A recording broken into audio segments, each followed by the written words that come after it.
ಅಂತಾರಾಷ್ಟ್ರೀಯ ಚಿತ್ರೋತ್ಸವ ಆಗ್ಬೋದು, ಒಂದು ಸಾಹಿತ್ಯ ಉತ್ಸವ ಆಗ್ಬೋದು, ಇಲ್ಲಿ ಬೇರೆ ಬೇರೆ ವಿಚಾರಗಳು, ಅನುಭವಗಳು ಹಂಚಿಕೊಳ್ಳೋದಕ್ಕೆ, ಒಂದು ಮಾನವೀಯ ಬಾಂಧವ್ಯ ಬೆಳೆಯೋದಕ್ಕೆ ಕಾರಣ ಆಗ್ತಾ ಹೋಗುತ್ತೆ.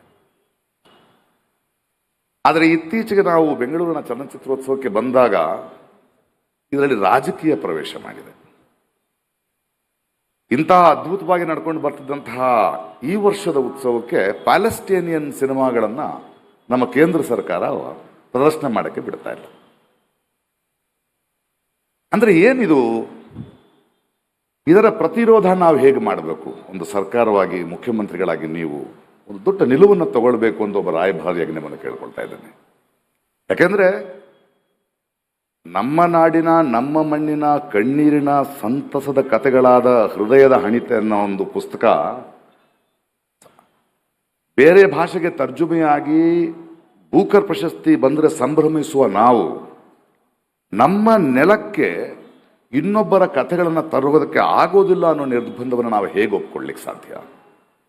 ಇದನ್ನ ಮೊನ್ನೆ ಕೇರಳದ ಫೆಸ್ಟಿವಲ್ನಲ್ಲೂ ಮಾಡಿದ್ರು. ಆದರೆ ಅಲ್ಲಿಯ ಸರ್ಕಾರ ನಿಂತು ಆ ಪ್ರದರ್ಶನಗಳಿಗೆ ಅನುವು ಮಾಡಿಕೊಡ್ತು. ಆ ಥರದ ಒಂದು ಪ್ರತಿರೋಧವನ್ನ ಬೆಂಗಳೂರಿನ ಚಲನಚಿತ್ರೋತ್ಸವದಲ್ಲಿ ನಿಮ್ಮ ರಾಜಕೀಯದ ಹುನ್ನಾರಗಳು ನಡೆಯೋಲ್ಲ ಅನ್ನೋದನ್ನ ಕರ್ನಾಟಕ ಸರ್ಕಾರವಾಗಲಿ, ಚಲನಚಿತ್ರ ಅಕಾಡೆಮಿ ಆಗಲಿ ಪ್ರತಿರೋಧಿಸಬೇಕು, ಪ್ರತಿಭಟಿಸಬೇಕು ಅಂತ ರಾಯಭಾರಿಯಾಗಿ ನಾನು ಒತ್ತಾಯಿಸ್ತಾ ಇದ್ದೇನೆ. ನನ್ನ ಪ್ರತಿಭಟನೆಯನ್ನ ನೀವು ಪ್ಯಾಲೆಸ್ಟೇನಿಯನ್ನ ನೋಡಿ, ನಮ್ಮ ಕಷ್ಟಗಳಿಗೆ, ನಮ್ಮ ನೋವುಗಳಿಗೆ ನಾವು ಸುರಿಸುವ ಕಣ್ಣೀರಿನ ಪರಿಚಯ ನಮ್ಮ ಕೆನ್ನೆಗಿದ್ರೆ ಸಾಲದು. ಇನ್ನೊಬ್ಬರ ನೋವಿಗೂ ನಾವು ಅಳುವ ಆ ಕಣ್ಣೀರಿನ ಪರಿಚಯ ನಮ್ಮ ಕೆನ್ನೆಗೆ ನಾವು ಮಾಡಿದ್ರೇನೆ ನಾವು ಮನುಷ್ಯರಾಗೋದು.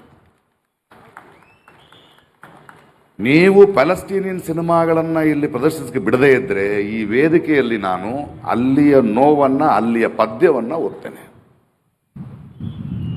ಪ್ಯಾಲೆಸ್ಟೀನಿಯನ್ ಆ ನೋವಿನ ಪದ್ಯವನ್ನು ಓದೋದರ ಮೂಲಕ ನನ್ನ ಪ್ರತಿರೋಧವನ್ನು ಹೇಳಲಿಕ್ಕೆ ನಾನು ಇಷ್ಟಪಡ್ತೇನೆ. ಅಲ್ಲೊಂದು ಪದ್ಯ ಇದೆ. The wars will end and the leaders will shake hand and disperse,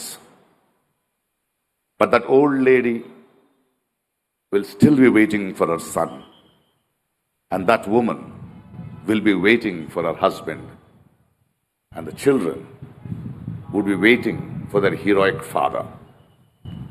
I don't know who sold my homeland, but I know who paid the price for it.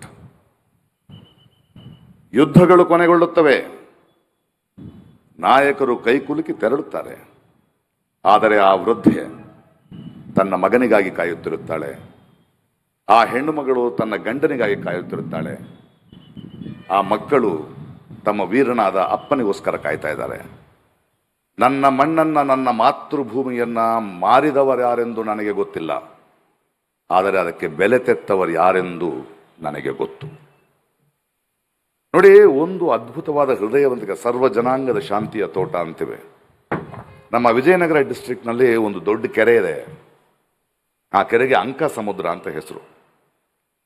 ಅಲ್ಲಿ ಇತ್ತೀಚಿನ ವರ್ಷಗಳಲ್ಲಿ ಬೇರೆ ಬೇರೆ ದೇಶಗಳಿಂದ, ರಾಜ್ಯಗಳಿಂದ ಹಕ್ಕಿಗಳು ಬರ್ತಾ ಇವೆ. ಮಕ್ಕಳು ಮಾಡಿ, ಮರಿ ಮಾಡಿ ಸಂತೋಷವಾಗಿ ಅಲ್ಲಿ ಸುತ್ತಿರುವ ಹೊಲಗಳಲ್ಲಿರುವ ಊಟವನ್ನು ಹುಡುಕ್ತಾ ಹೋಗ್ತಾ ಇದೆ. ಪ್ರಾಯಶಃ ಅಲ್ಲಿರುವ ತುಂಬಾ ವೈವಿಧ್ಯಮಯವಾದ ಬೆಳೆಗಳಿರ್ಬೋದು. ಅಲ್ಲಿಯ ರೈತರು ಕಡಲೆ ಬೆಳೀತಾರೆ, ಸೊಪ್ಪಿನ ಕಡಲೆ ಬೆಳೀತಾರೆ, ಭತ್ತ ಬೆಳೀತಾರೆ, ಜೋಳ ಬೆಳೀತಾರೆ, ನವಣೆ ಬೆಳೀತಾರೆ. ಆಗ ಒಬ್ಬ ರೈತನನ್ನ, ನಮ್ಮ ಕನ್ನಡ ನಾಡಿನ ರೈತನನ್ನ ನಮ್ಮ ಕೃಪಾಕರ ಸೇನಾನಿಯವರು ಕೇಳಿದ್ರಂತೆ, ಅಲ್ಲಪ್ಪ ಈ ಹಕ್ಕಿಗಳೆಲ್ಲ ಬಂದು ನೀನು ತೋಟನಲ್ಲಿ ತಿಂತಾ ಇದೆಯಲ್ಲ, ಏನು ಪರವಾಗಿಲ್ವಾ ಅಂದರೆ, ಅದೇ ಸರ್ ಗುಬ್ಬಿಗಳು ಸರ್ ಎಷ್ಟು ತಿನ್ನುತ್ತೆ ಬುಡಿ ಸರ್ ಅಂದರೆ. ಇದು ಈ ಮಣ್ಣಿನ ಹೃದಯ ವೈಶಾಲ್ಯತೆ. ಆ ಗುಣ ನಮ್ಮ ಉತ್ಸವಕ್ಕೂ ಬರಬೇಕು. ಈ ಥರದ ಸರ್ಕಾರಗಳ ಬೇರೆ ಸಿನಿಮಾಗಳನ್ನು ನಮ್ಮ ರಾಜ್ಯದಲ್ಲಿ ಪ್ರದರ್ಶನ ಮಾಡಲಿಕ್ಕೆ ಬಿಡೋಲ್ಲ ಅನ್ನೋದರ ಬಗ್ಗೆ ತಾವು ಬಹಳ ದೊಡ್ಡ ಪ್ರತಿರೋಧವನ್ನು, ಪ್ರತಿಭಟನೆಯನ್ನು ಗಟ್ಟಿ ದನಿಯಲ್ಲಿ ನಿಲುವು ತಗೊಳ್ಬೇಕು ಅಂತ ವಿನಂತಿ ಅಷ್ಟೇ ಅಲ್ಲ, ಒತ್ತಾಯಿಸ್ತಾ ಇದ್ದೀನಿ. ಎಲ್ರಿಗೂ ನಮಸ್ಕಾರ. ಒಳ್ಳೆಯದಾಗಿ.